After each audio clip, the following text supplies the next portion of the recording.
The women that I feel respond to our collections, they're definitely a sophisticated, I want to say urbane woman who, her taste is her own. She's not driven by trends. She's definitely driven by her own inspiration and what she wants to look like and wear. Being a child who grew up in the communist Eastern Europe in the late 80s, where fashion was very scarce, and the creativity that I saw coming from my mother, I think those were my early experiences. My mother was always sort of her own dresser, meaning she had her own look and sort of style, which was always driven by more of a menswear inspired look. I remember her always wearing pants and jumpsuits, and of course, such as most young girls do, I would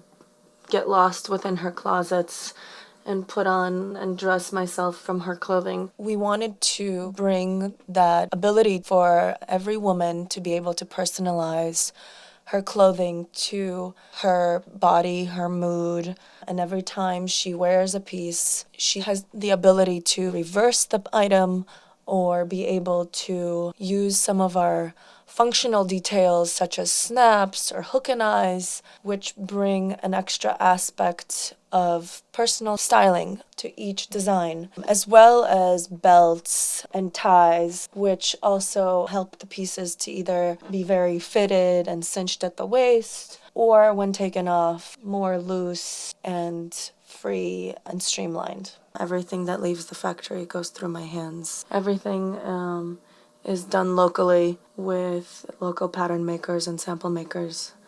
My pattern maker being one of my ex-teachers at FIT. With each piece being able to be worn in many different ways, it is her own interpretation and her own perception of what the piece should look like every time she wears it. And the piece comes alive.